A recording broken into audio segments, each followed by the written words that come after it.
Assalamualaikum warahmatullahi wabarakatuh. Waalaikumsalam warahmatullahi wabarakatuh.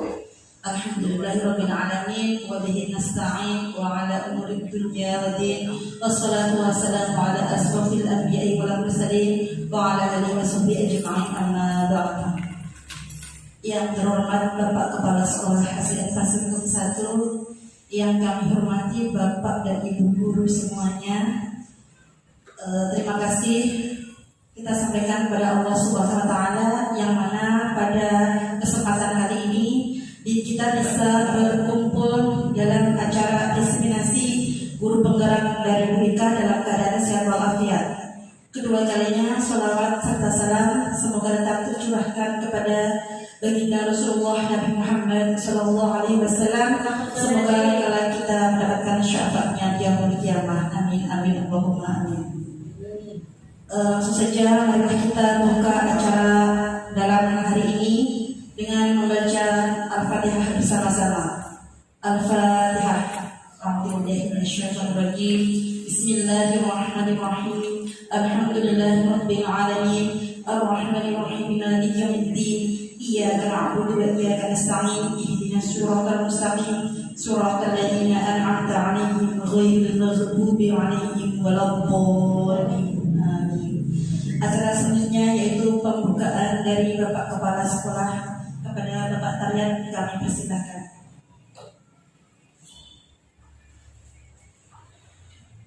Bismillahirrahmanirrahim. Assalamualaikum warahmatullahi wabarakatuh. Waalaikumsalam warahmatullahi wabarakatuh. Bapak dan Ibu guru yang saya hormati, selamat siang semuanya.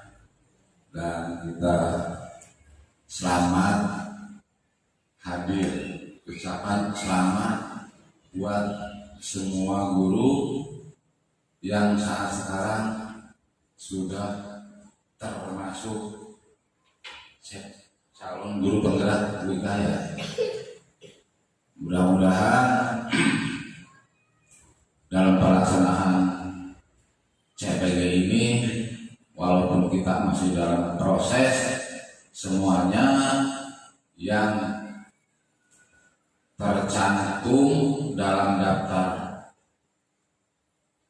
CGP dalam keadaan sukses dan tidak ada halangan apapun. Dalam hal ini CGP semua ini akan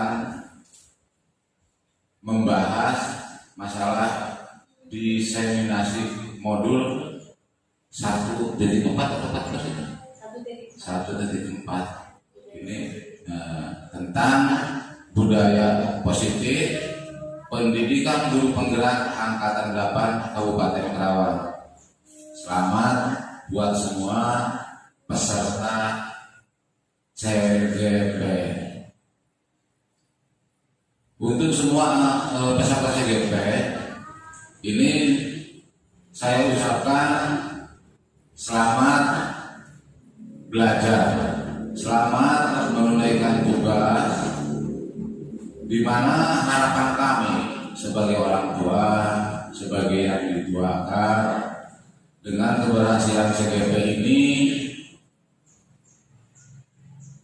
dapat membantu, dapat meningkatkan kualitas belajar di sekolah masing-masing, khususnya dan umumnya di wilayah kita, Kecamatan Ciremaya Pura.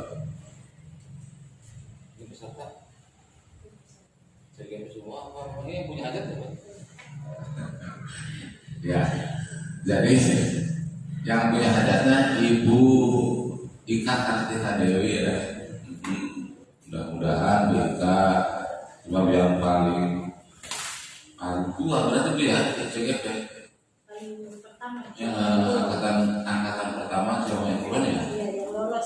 Nah, yang lolos Bu Ika, mudah-mudahan rekan-rekan semua yang sekarang sedang mengikuti CGP atau yang sekarang belum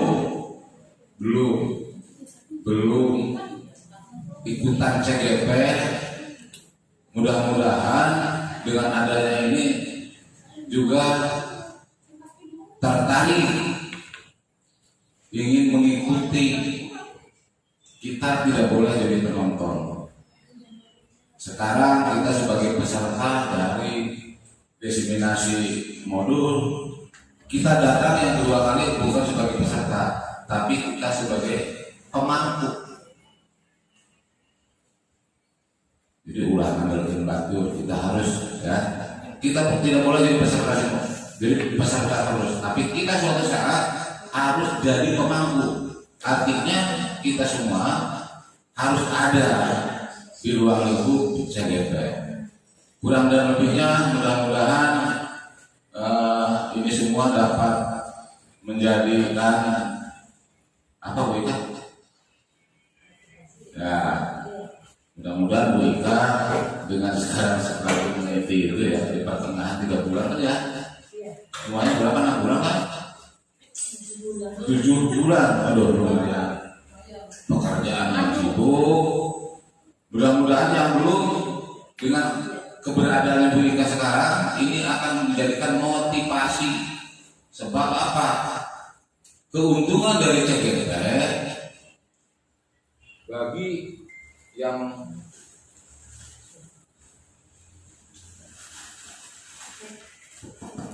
bagi yang honorer, kalau CGP itu akan lolos PPG. Yang PNS sama, yang belum PPG. Jadi keberuntungan CGP itu banyak. 1 kali berjalan kita bisa memikul 2 keuntungan. CGP lulus, PPG nggak usah ikut. Selain itu, CGP itu akan mempermudah ibu, bapak melanjutkan ke tingkatan yang lebih tinggi. Akan mempermudah. Bahkan sekarang ingin jadi pejabat, ingin jadi kepala sekolah, ingin jadi pengawas, itu harus diwajibkan dari wadah. Wadahnya apa? Yang sudah lulus CGP. Mudah-mudahan dengan adanya ini semua akan jadi motivasi kita. Kita harus jadi peserta CGP. Lebih dan kurangnya mohon maaf yang sebesar-besarnya. Wabillahi taufiq wal hidayah. Wassalamualaikum warahmatullahi wabarakatuh. Waalaikumsalam warahmatullahi wabarakatuh. Terima kasih atas sambutan dari Bapak Kepala Sekolah. Untuk acara selanjutnya yaitu diseminasi yang akan dipaparkan langsung oleh Ibu Ika. Pada Ibu Ika kami persilakan. Masih jalan aja. Masih ya. Belum diklik. Udah.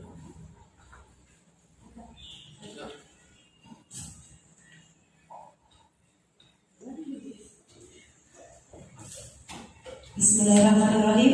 Assalamualaikum warahmatullahi wabarakatuh. Waalaikumsalam warahmatullahi wabarakatuh. Ya. Alhamdulillahirabbil alamin wa bihi nasta'in ala umuri dunya waddin wassalatu wassalamu ala sayyidil anbiya wal mursalin wa ala alihi washabihi ajma'in. Pertama-tama marilah kita panjatkan puji syukur kehadirat Allah Subhanahu wa taala karena pada hari ini kita dapat berkumpul dalam acara diseminasi modul 1.4 budaya positif pendidikan guru penggerak anak 8 Kabupaten Karawang. Marilah kita kedua kalinya salawat serta salam semoga senantiasa tercurah kepada baginda Nabi besar Muhammad SAW yang senantiasa kita nantikan syafaatnya hingga yaumil akhir. Yang terhormat Bapak Kepala Sekolah, Bapak Tarian SPD MSI yang alhamdulillah pada hari ini pertama kali sambutan karena tugas baru di sini. Terima kasih Pak Tarian atas sambutannya. Selanjutnya saya ucapkan terima kasih dan terhormat yang kami hormati Bapak Ibu guru dari SDN Pasir Pok 1 dan SDN Sukajaya 2 yang telah hadir pada acara hari ini. Seperti yang tadi disampaikan Kepala Sekolah, ini adalah bagian dari program pendidikan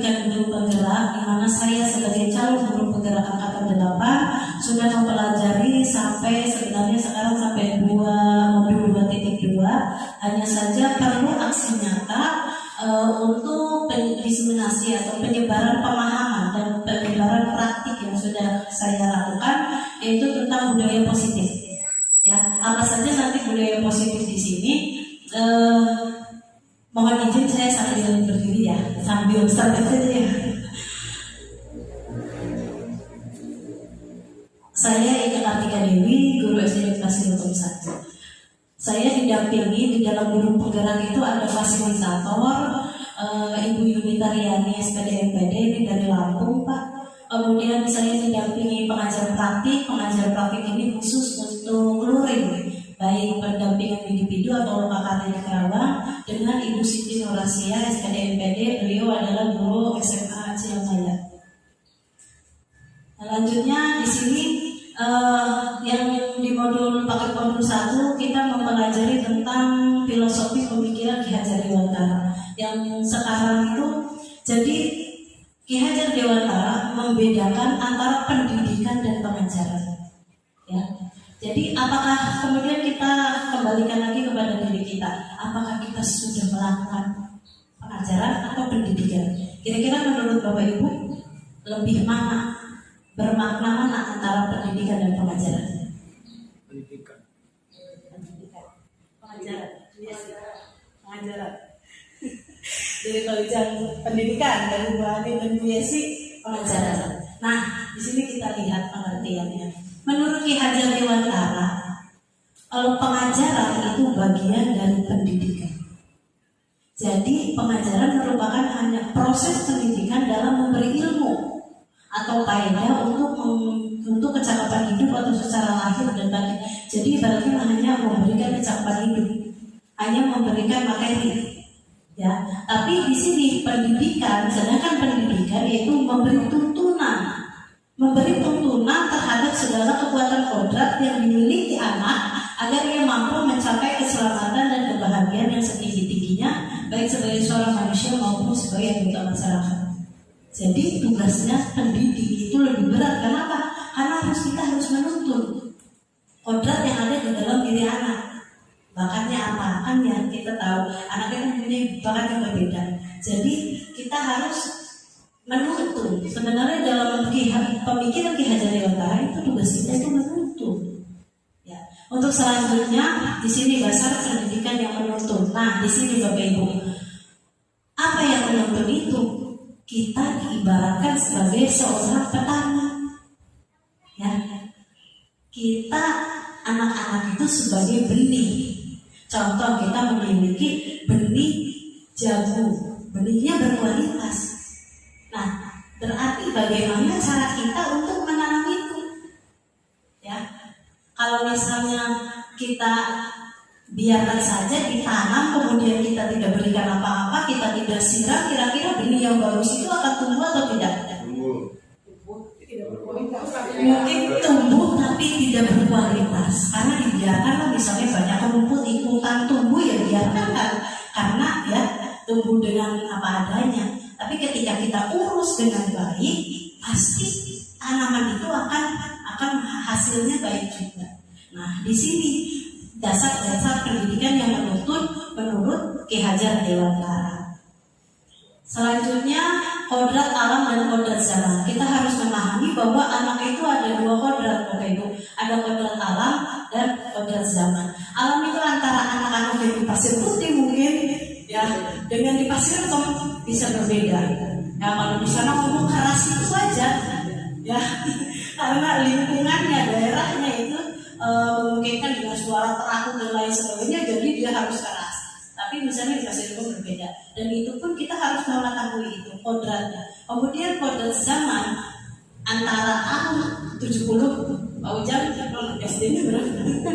Tahun 90-an dengan anak sekarang itu beda otomatis.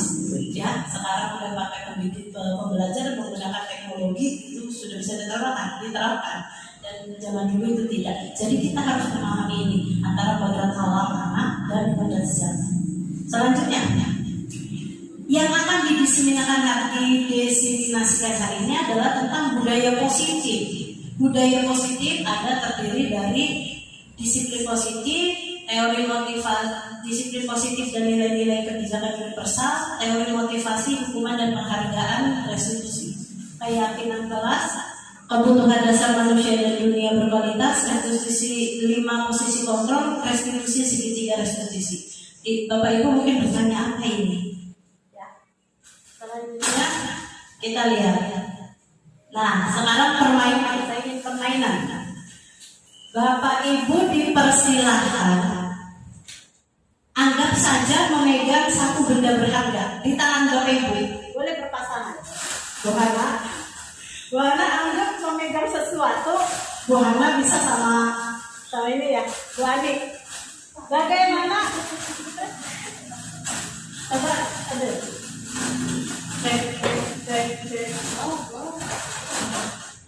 Cek. Anggap. Bapak Ibu coba. Anda dan teman Anda akan melakukan kegiatan saudara buka. Ini untuk pembelajaran motivasi. Diberi waktu 30 detik. Misalnya Bu Neng sama Bu Yesi. Bagaimana caranya Bu Neng meyakinkan Bu Yesi untuk bisa membuka tangannya? Boleh dengan membujuk, menghardik, mengintimidasi Bu Nasya. Misalnya buka, gitu.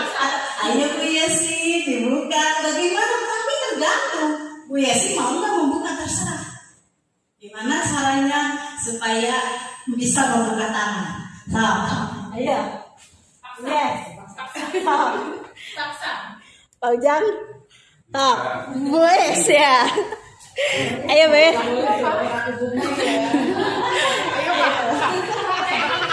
Buka Pak Ujang. Buka. Enggak mau. Buka. Ayo. Buka. Buka. Berhasil enggak?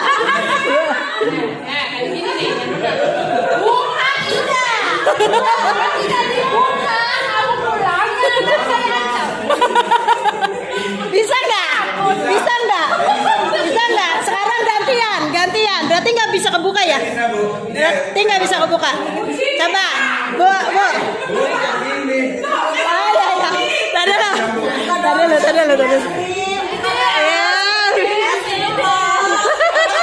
Oh, terbuka. Ayo deh. Iya. Oke, bisa nggak, Bu? Boys, bisa nggak? Ayo. Buka bang.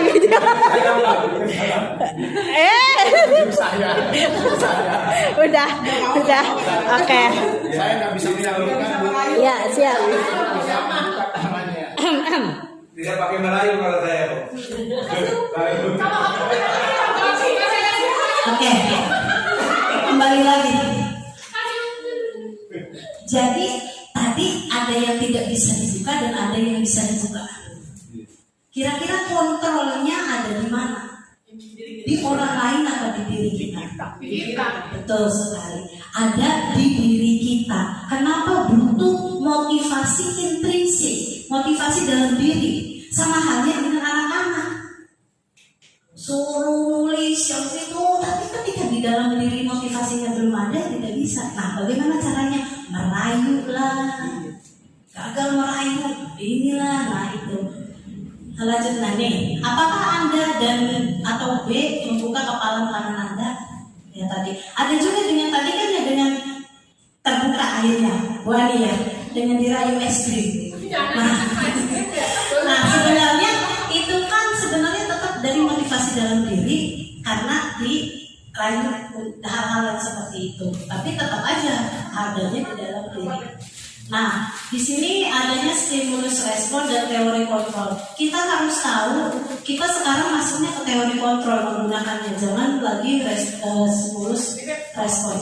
Karena apa? Kita harus memahami bahwa realitas atau kebutuhan kita berbeda. Ya, anak-anak itu butuhnya beda, kita juga butuhnya beda. Jadi kita harus berpikir bahwa kebutuhan kita beda. Makanya kita harus menuntut nih, anak ini seperti ini, anak ini seperti ini. Menanam jagung dengan menanam padi caranya berbeda.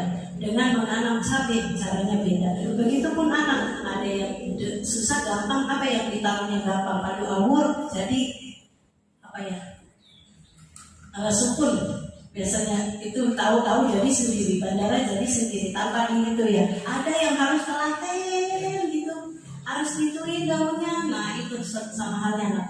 Setiap orang memiliki gambaran berbeda. Kita harus berpikir ke arah situ. Kita berusaha memahami pandangan orang lain tentang dunia. Kita harus memahami pandangan dunia sih mungkin dengan Buni bisa berbeda. Kita harus pahami itu. Semua perilaku memiliki tujuan. Anak bandel, maaf tadi saya melihat waktu perjalanan sekolah ada anak MTS yang terlambat. Dan dia nggak jadi musola di samping musola. Dan di situ saya melihat sebenarnya anak pun takut. Misalnya ada ketakutan, tapi pasti terlambat itu ada alasan. Jadi nanti kita akan masuk ke manajemen atau segitiga restitusi untuk membuat kesalahan menjadi kekuatan nanti ada. Anda tidak bisa mengontrol orang lain. Di sini yang paling penting kita tidak bisa mengontrol orang lain. Kolaborasi dan konsensus menciptakan pilihan-pilihan baru dan model berpikir menang-menang.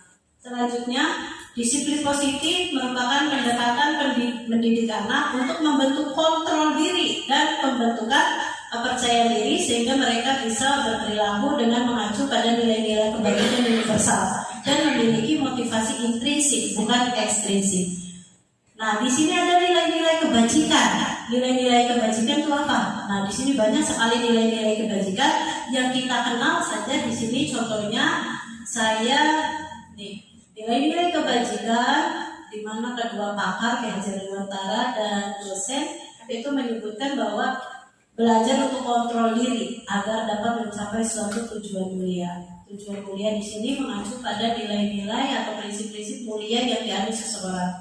Kita menamakan nilai-nilai tersebut sebagai nilai-nilai kebajikan yang universal.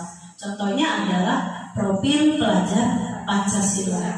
Ini adalah nilai-nilai kebajikan. Sama waktu pendampingan individu, Bapak Ibu sudah menulis dan akhirnya anak kita ingin bahwa tujuan murid itu pengen seperti apa kan ke profil pelajar Pancasila kan, yang beriman, bertakwa kepada Tuhan yang Maha mandiri, bernalar kritis, berkepentingan global, gotong royong, berkreatif.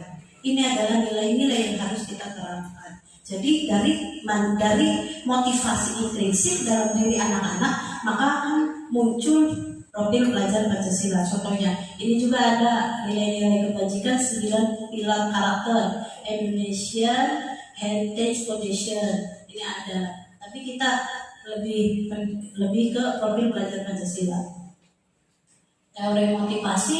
Nah, di sini menurut Gosen ada 3 teori motivasi. Kira-kira kalau Bapak Ibu melakukan sesuatu itu biasanya karena apa? Kenapa kau jangan motivasi? Iya, termotivasi kenapa?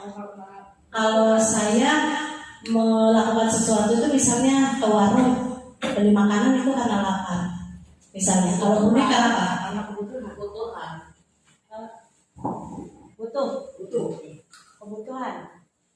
Apalagi kira-kira Pak Ujang melakukan sesuatu karena Pak Ujang pengen apa? Iya, memenuhi kebutuhan. Selain itu, kesenangan.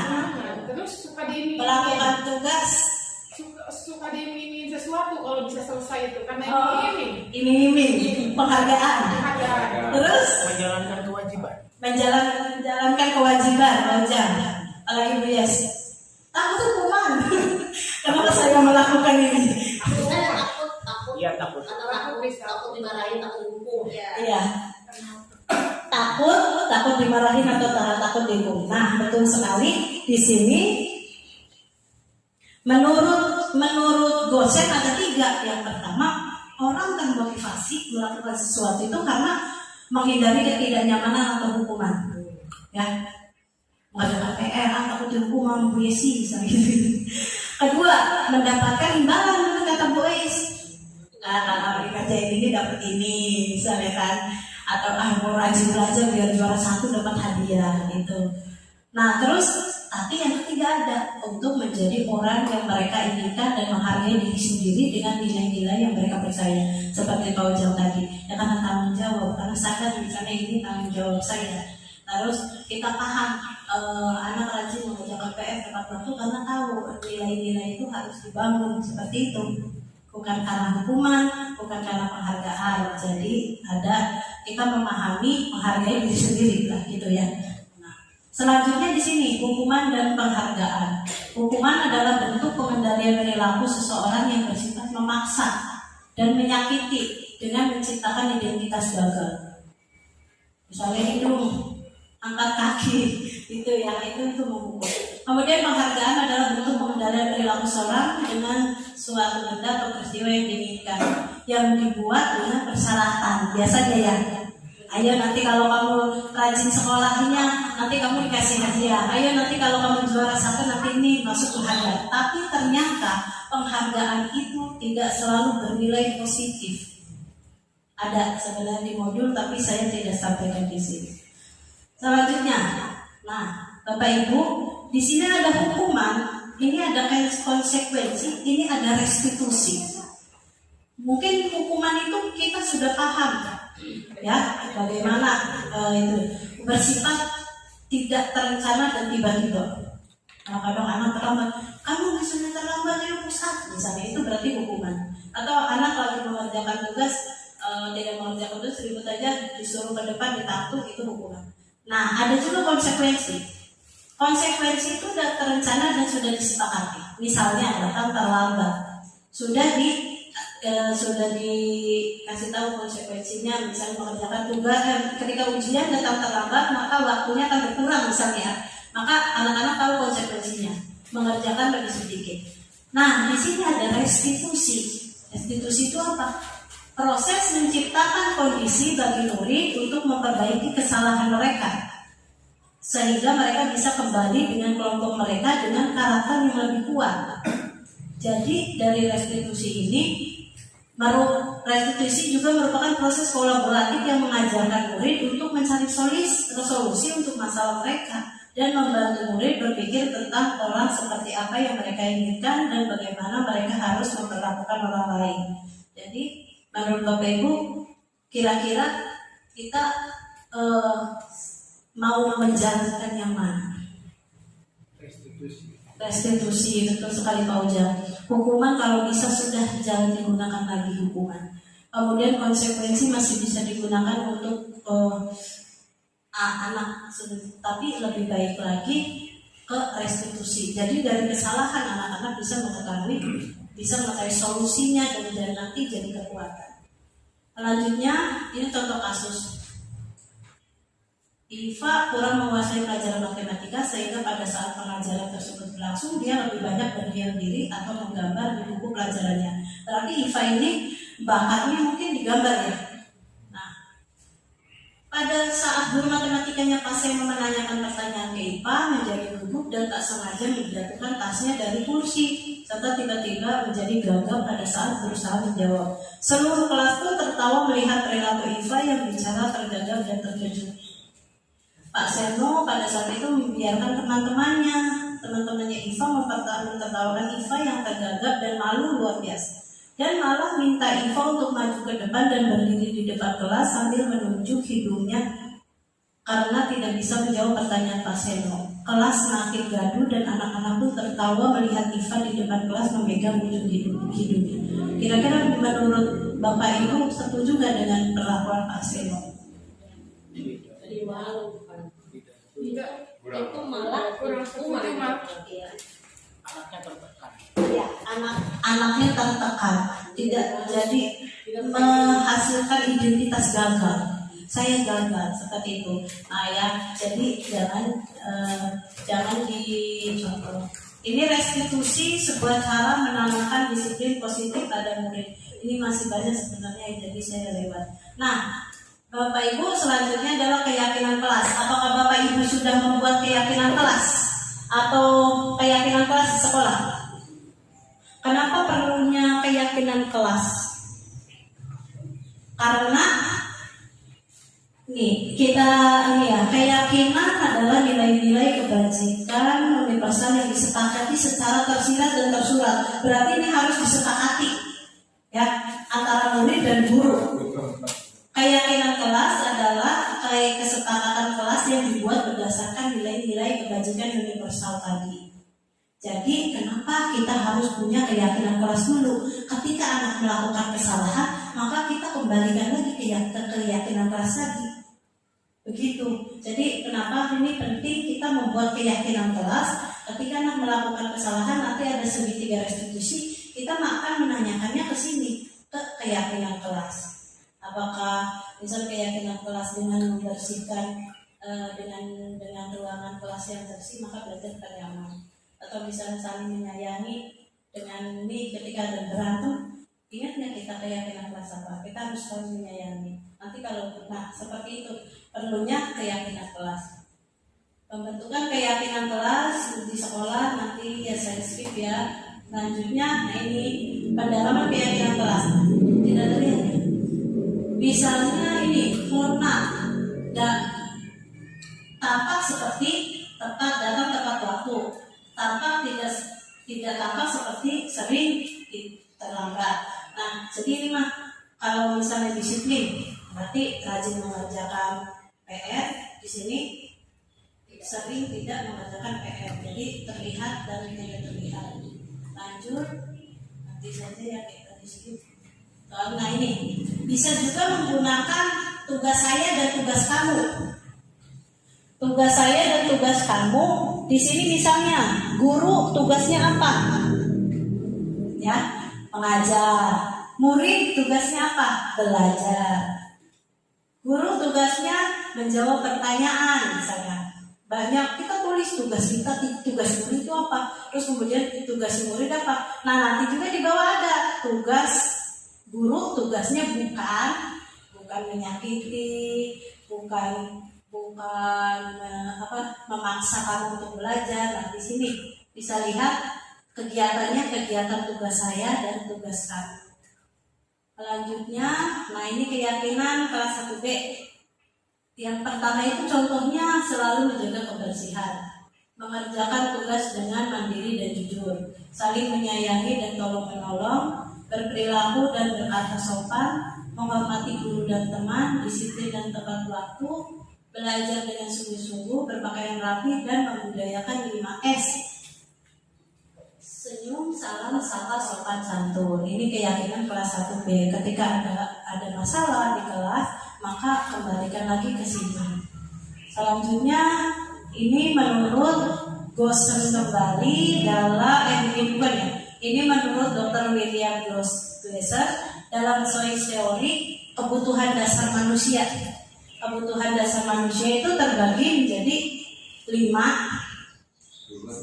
Satu, bertahan hidup. Ya, kita makan, sandang, pangan, papan, masuknya ke bertahan hidup. Kasih sayang dan rasa dihormati, kebebasan, kesenangan dan penguasaan. Ini untuk kebutuhan dasar manusia. Nah, jadi ketika ada kasus, kita lihat sebenarnya anak ini misalnya berantem nih sama temannya. Ada di mana? Sedang mencari kebutuhan yang mana? Misalnya ada yang berantem iseng, misalnya kan ada anak yang misalnya ada anak yang diem, tahu-tahu jeber, gitu kan? Bu, ini jeber aku. Nah, ternyata dia itu butuh kesenangan, iseng, kesenangannya seperti itu. Nah, terus misalnya ada lagi, ada yang cari perhatian. Ya, ada cari perhatian, lari-lari apa bikin masalah kan itu ternyata dia tuh sebenarnya butuh kasih sayang dari gurunya itu, atau rasa diterima, dia sama temannya dikucilkan jadi dia bandel, padahal itu dia butuh kasih sayang dan rasa diterima oleh orang lain. Jadi ketika anak yang bermasalah, kita lihat kebutuhannya apa. Kebutuhan kebebasan kan dia butuh, nggak mau saya nggak mau belajar kayak gini, bosan bu, berarti dia pengen kebebasan, ya seperti itu. Selanjutnya ada, nah ini 5 posisi kontrol. Apakah kita masuk ke penghukum. Apakah kita suruh dari penghukum? Penghukum, pembuat rasa bersalah, teman, pemantau atau manajer. Oke, kita lihat ciri-ciri penghukum. Apakah ada di dalam diri kita? Ya. Nah, penghukum itu biasanya begini ngomongnya. Guru-guru yang menerapkan posisi penghukum akan berkata, "Atu yang dengan saya, kamu selalu saja salah. Karena itu terlambat lagi pasti terlambat lagi." Gitu. Oh ini terlambat lagi. PR kamu gak pernah dikerjain ya sih. Wah itu. Tuh ya. Nah ini penghukum. Hasilnya apa? Ketika kita menerapkan penghukum, kemungkinan murid marah dan mendendam atau bersifat agresif. Bisa jadi sesudah kembali duduk, murid tersebut akan coret-coret bangku, meja. Tapi kesel banget sama buhana, terus gitu kan. Nah, lebih buruk lagi sepulang sekolah, kalau yang gede-gede ya, yang SMA, mana tahu motornya? Kemesin. Iya gitu. Oh, dia kemesin. Nah, tapi gini, ujang baru. Iya. Nah, jadi penghukum ini akan menghasilkan anak yang seperti ini. Jadi ini solusi atau bukan? Bukan. Selanjutnya, pembuat rasa bersalah. Pembuat rasa bersalah ini bahasanya lembut, tidak lebih kasar dari yang penghukum tadi. Kamu masa penghukum ini lembut, tapi dalam, tapi dalam. Apa gini? Ibu sangat kecewa sekali sama kamu, kecewa banget sama kamu. Itu dalam buat anak-anak. Anak sekarang nggak ngerti kayak gitu. Iya, tapi pembuat rasa bersalah ini. Ibu tuh padahal tuh udah mempercayakan kamu tuh ini, tapi kamu kok begini, ibu kecewa sama kamu. Itu pembuat rasa bersalah. Jadi anak tuh, ya Allah, iya ya, aku mengecewakan guru. Oh iya saya mengecewakan orang tua. Hasilnya apa? Murid akan merasa bersalah telah mengecewakan ibu atau bapak gurunya. Murid akan merasa menjadi orang yang gagal dan tidak sanggup membahagiakan orang lain. Ketika sudah down ibaratnya ya, sudah mengecewakan guru, aduh saya bersalah. Nah itu kira-kira kan untuk psikolog anaknya juga kurang baik. Jadi pembuat rasa bersalah ini kalau bisa ya jangan digunakan ya. Selanjutnya, tadi yang banyak menjawab, posisi kita Pak Ujang, apakah kita sebagai penghukum atau pembuat rasa bersalah? Ada lagi yang ketiga ini, teman. Ayo, kamu kok gak kerjain tugas? Itu kan biasanya kenapa? Nah ini, guru, ayo bantulah demi Bapak ya. Kamu bisa pasti mengerjakan ini. Bisa ya, kamu besok jangan terlambat. Nah, ayo ingat tidak bantuan Bapak selama ini. Nah, bahasa-bahasanya ternyata seperti itu. Seperti teman lah ya, sama teman. Ya sudah, lain kali ini tidak apa-apa. Nanti ibu bantu bereskan. Tapi ternyata apa? Di sini tetap ada hasilnya yang kurang baiknya apa?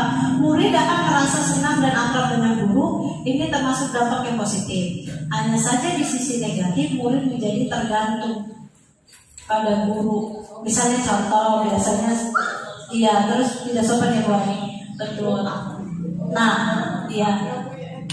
Akibat lain dari posisi teman berbuat salah bila yang menyuruh adalah guru tersebut dan belum tentu berlaku yang sama dengan guru yang lain. Jadi misalnya sangat biasa sama saya, anak itu dibantu, ketika saya tidak masuk, Bu Hana hadir, maka nangis misalnya, atau karena tergantungnya sama saya gitu. Oke, jadi posisinya pun kalau bisa jangan. Nah, di sini ada pemantau. Yang baik itu ada di 4 dan apalagi 5. Posisi pemantau itu kita seperti tadi, misalnya keyakinan kelas, apa yang dilanggar, peraturannya apa yang telah kamu lakukan, konsekuensinya apa kalau kamu terlambat, misalnya konsekuensinya apa kalau kamu tidak mengerjakan PR. Nah itu masuk ke pemantau. Jadi kita memantau kembali. Ya, hasilnya apa? Murid memahami konsekuensi yang harus dijalankan.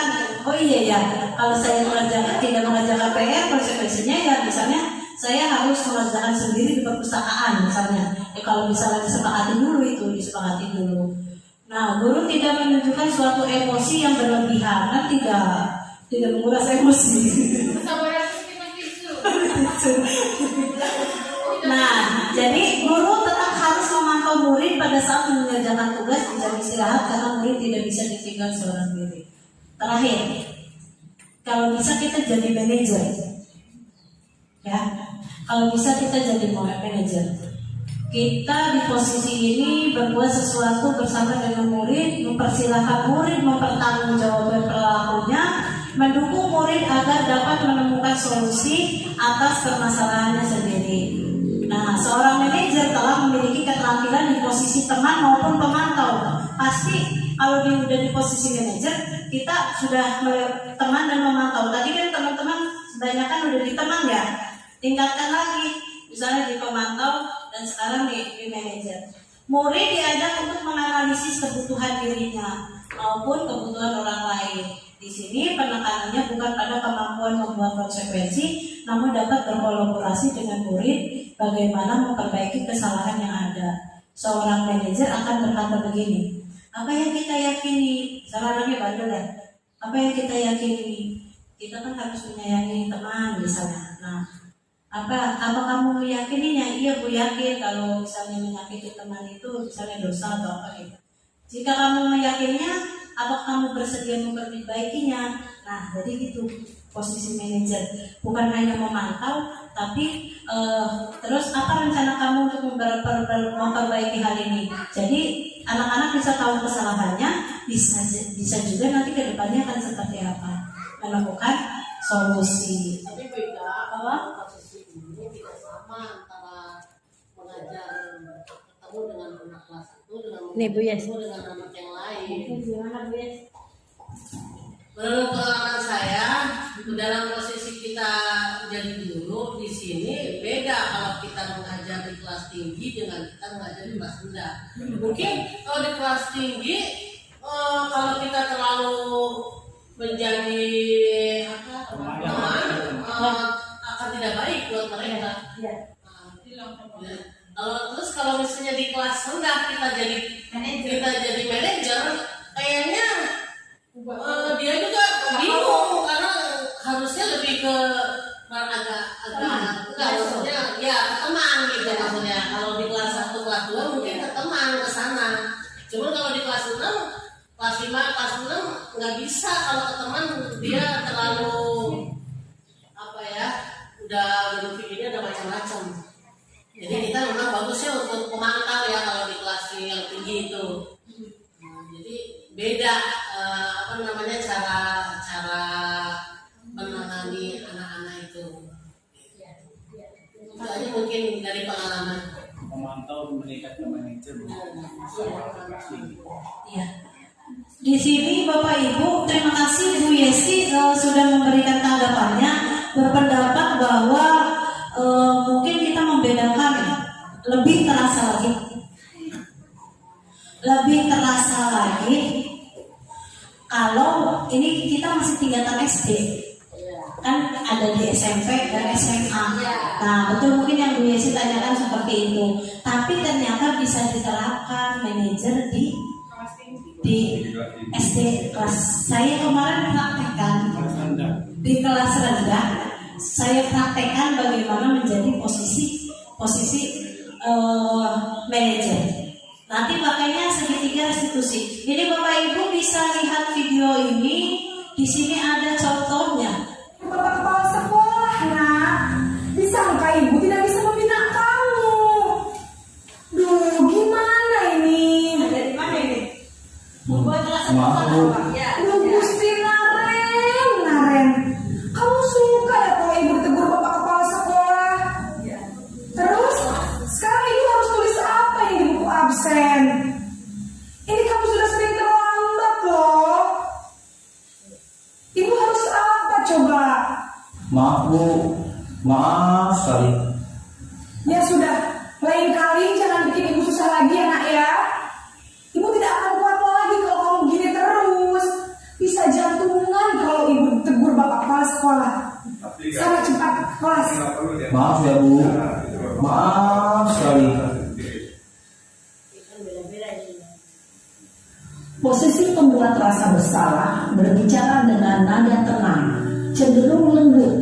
Namun kata-kata yang diutarakan membuat murid merasa menjadi orang yang gagal, memandang buruk dirinya sendiri, merasa tidak berharga, dan tidak sanggup membahagiakan orang lain. Ketika guru mengambil posisi pembuat rasa bersalah, murid akan menganggap dirinya yang bersalah dan ia akan menyimpan emosi negatif tersebut di dalam dirinya.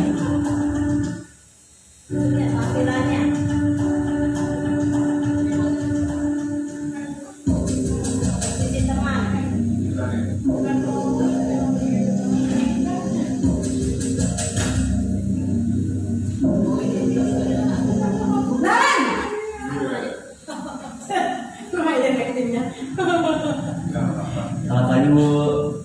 Wah, sudah jam berapa ini nak? Terlambat lagi ya sayang. Iya Bu, habis ibu saya lupa bangunkan saya Bu. Kamu malah menyalahkan ibu kamu. Kamu bukannya anak yang larinya paling kencang. Kok terlambat sih? Iya Bu, saya kan bangun tadi. Jadi biarpun saya lari kencang, tetap gak kekejar Bu. Ya sudah sana, nanti lain kali larinya lebih kencang lagi ya, biar gak terlambat lagi. Bikin senang ibu, demi ibu, bisa kan? Bisa lah Bu. Ya sudah sana masuk kelas, ibu beresin Bu.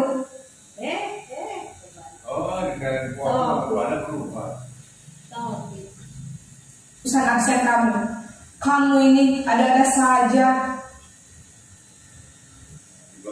Dalam posisi teman, guru berbicara dengan nada suara ramah, akrab, cenderung bersenda gurau untuk menjaga suasana tetap santai. Murid akan merasa senang, aman, dan akrab dengan guru. Identitas yang tercipta adalah identitas sukses atau berhasil. Namun, perlu diingat, karena ini masih dorongan eksternal, maka ada faktor ketergantungan dari murid kepada orang tertentu. Di sini guru absennya, sehingga di lain waktu murid bisa berperilaku baik, namun hanya kepada orang-orang tertentu saja.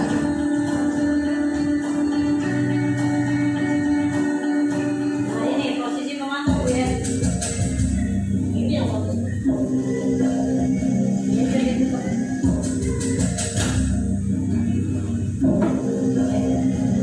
Naren,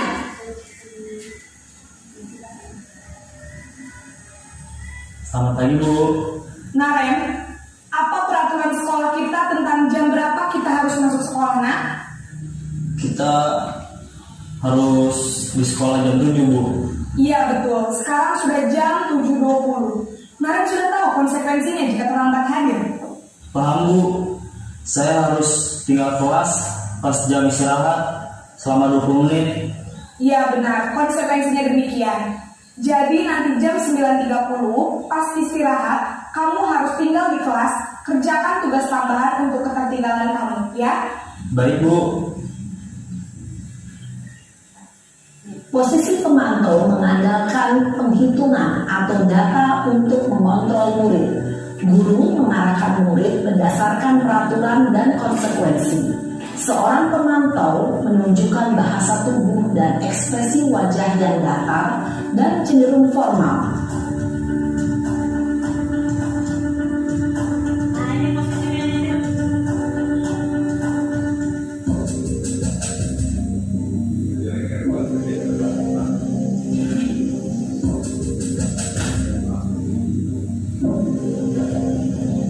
Naren,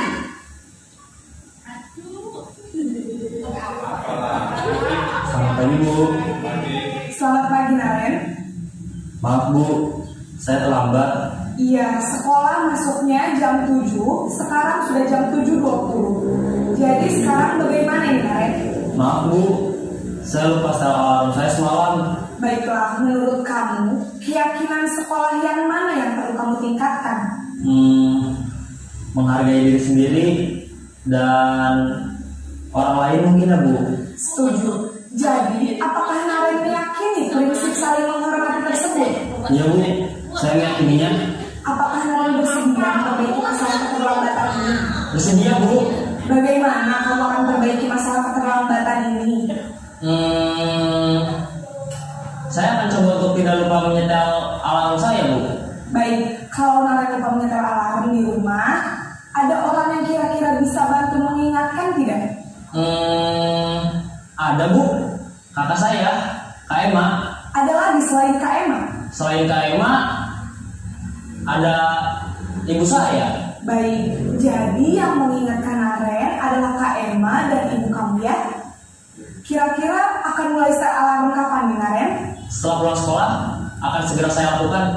Baik, jadi Naren akan setel alarm untuk bangun besok pagi dan akan diingatkan oleh kakak dan ibu dan Naren ya. Ada lagi yang mungkin perlu dilakukan Naren agar tidak terlambat bangun lagi? Tidak ada Bu. Baik Naren, terima kasih untuk kerjasama kamu. Sekarang kamu perlu kembali ke kelas untuk belajar. Baik Bu, terima kasih. Posisi manajer adalah posisi kontrol yang disarankan untuk membimbing murid memiliki sikap disiplin yang positif, yaitu murid yang mandiri, bertanggung jawab, dan dapat memecahkan masalah. Tujuan dari posisi ini adalah agar murid dapat berefleksi atas tindakannya. Guru akan dengan tulus memberikan pertanyaan-pertanyaan bermakna, sehingga membuat murid dapat belajar dari kesalahannya dan mencari sebuah solusi untuk menyelesaikannya. Ibu dan Bapak guru hebat, setelah mengamati adegan kelima posisi kontrol tadi, kira-kira posisi mana yang paling ideal?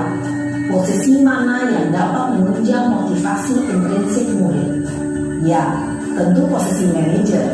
Posisi ini memang posisi ideal yang ingin dituju setiap pendidik. Pada posisi inilah, guru dapat menerapkan disiplin positif yang berpihak pada murid, yang memerdekakan murid. Perjalanan seorang pendidik tentunya tidak mudah untuk sampai pada posisi seorang manajer. Namun, tujuan kita pasti, yaitu menciptakan murid-murid yang mandiri, merdeka, dan bertanggung jawab. Semoga penggambaran 5 posisi kontrol yang telah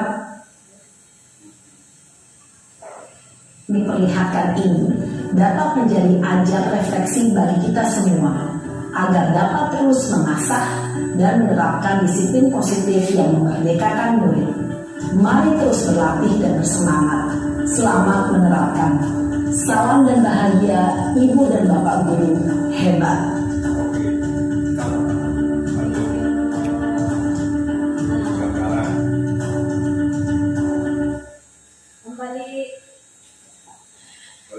Sebenarnya mungkin Bapak Ibu sudah menerangkan posisi manajer, cuman bahasanya tidak seperti itu.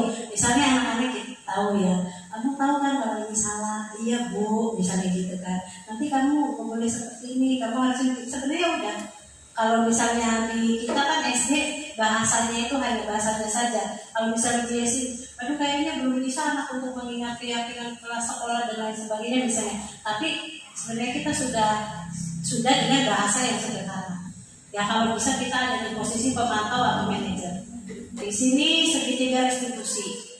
Jadi dari ketika kita menghadapi masalah kita harus bisa menstabilkan ada 3. Yang pertama menstabilkan identitas, kedua menanyakan validasi tindakan yang salah, yang ketiga menanyakan keyakinan. Ini bagaimana contohnya ada juga menstabilkan. Saya melakukan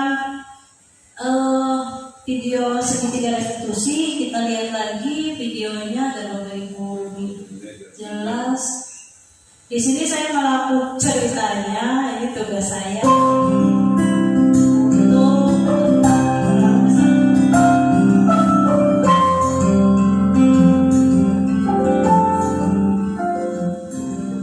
Di sini ceritanya saya ada kasus.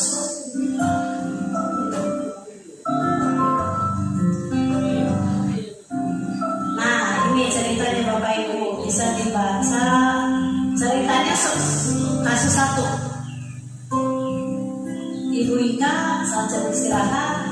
Nah, contoh saja ini ya Bapak Ibu. Saya buat video ini waktu libur.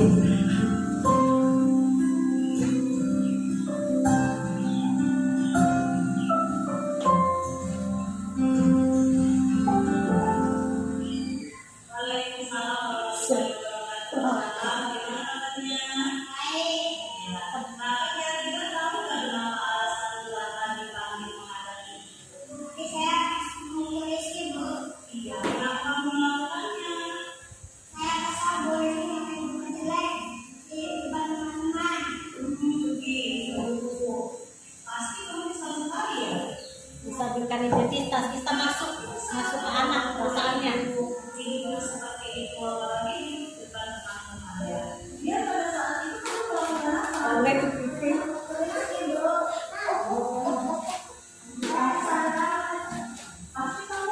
pasti kamu punya alasan tertentu kenapa melakukan itu.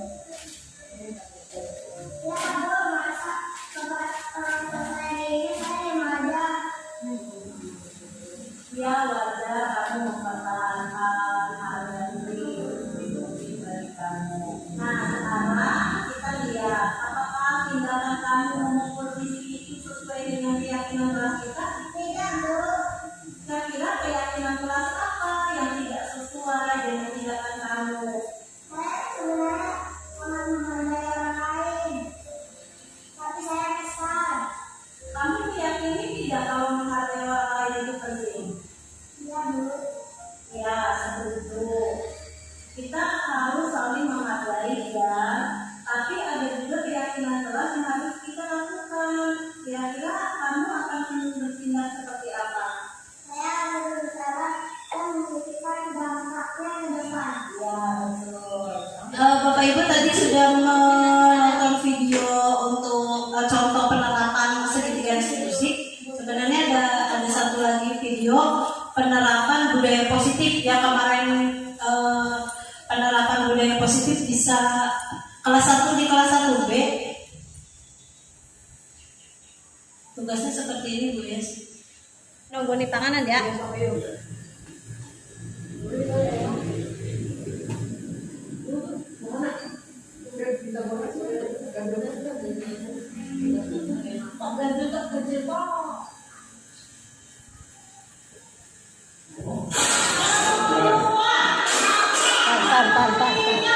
Nah Bapak Ibu, berikut adalah video penerapan budaya positif yang telah saya lakukan. Di sini ada membuat keyakinan kelas, kemudian makan yang benar, aturan makan yang benar,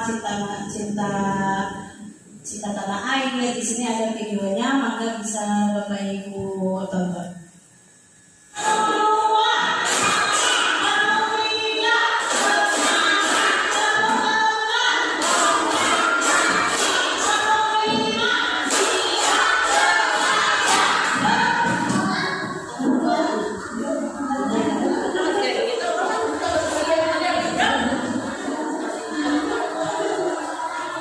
Gimana?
telinga. Nah, ya, lanjut. Azam. Tuh, yang benar. Belakangnya. Jari, berdiri, ya, lanjut.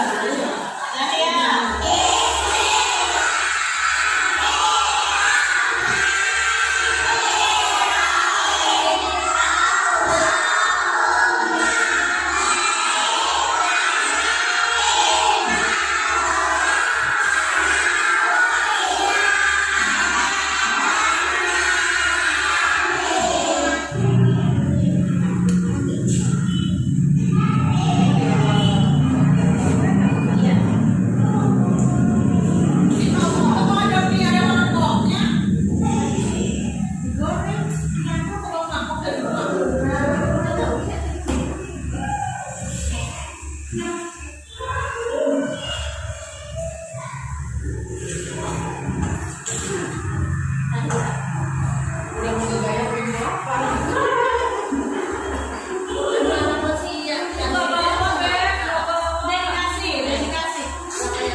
Baiklah Bapak Ibu, demikian diseminasi modul 1.4 budaya positif yang telah saya lakukan. Semoga diseminasi ini memberikan manfaat untuk kita semua dan tentunya untuk SDN kita, SDN Pasir Kom 1. Terima kasih, saya mengucapkan terima kasih sekali lagi atas kehadiran Bapak Ibu dan mohon maaf apabila ada salah kata atau perbuatan. Saya akhiri, wabillahi taufiq wal hidayah. Wassalamualaikum warahmatullahi wabarakatuh. Waalaikumsalam warahmatullahi wabarakatuh. Alhamdulillahirabbil alamin. Rangkaian acara pada hari ini telah kita lalui bersama. Mudah-mudahan membawa manfaat bagi kita semuanya. Saya selaku pembawa acara di sini mohon maaf yang sebesar-besarnya apabila ada kata yang kurang berkenan. Mari kita tutup acara pada hari ini dengan bacaan hamdalah bersama-sama. Alhamdulillahirabbil alamin. Terima kasih. Wabillahi taufiq wal hidayah. Wassalamualaikum warahmatullahi wabarakatuh. Waalaikumsalam.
selesai makan,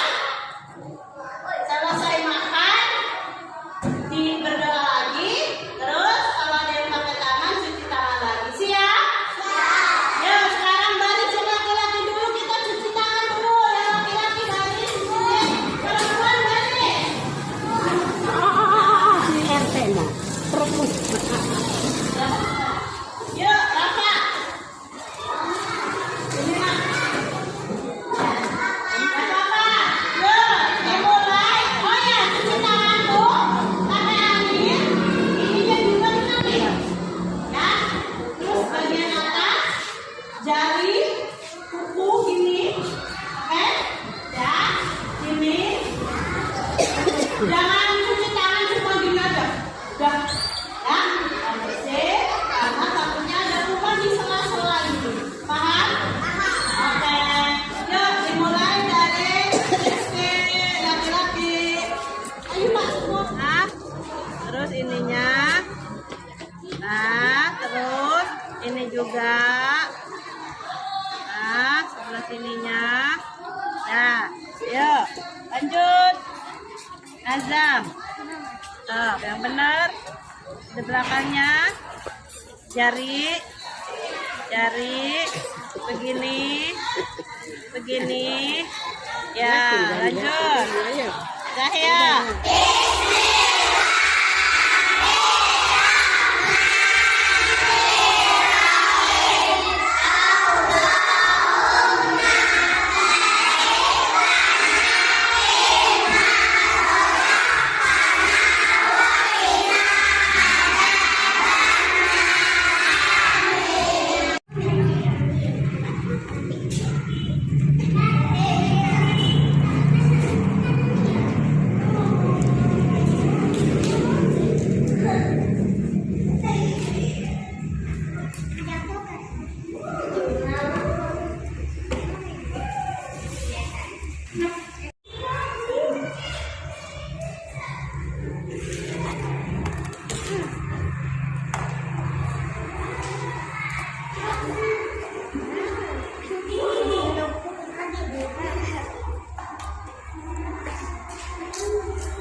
Yeah.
Udah sampai SMA sekarang keluar. Dari bayi, Iki masih jalan dulu. Oh, sabuk aja beli kamu ya. Rumahnya Bu. Gak ada, betul. Alvin. Punya panjang katanya. Giginya. Bagus ini Nanda. Ibu.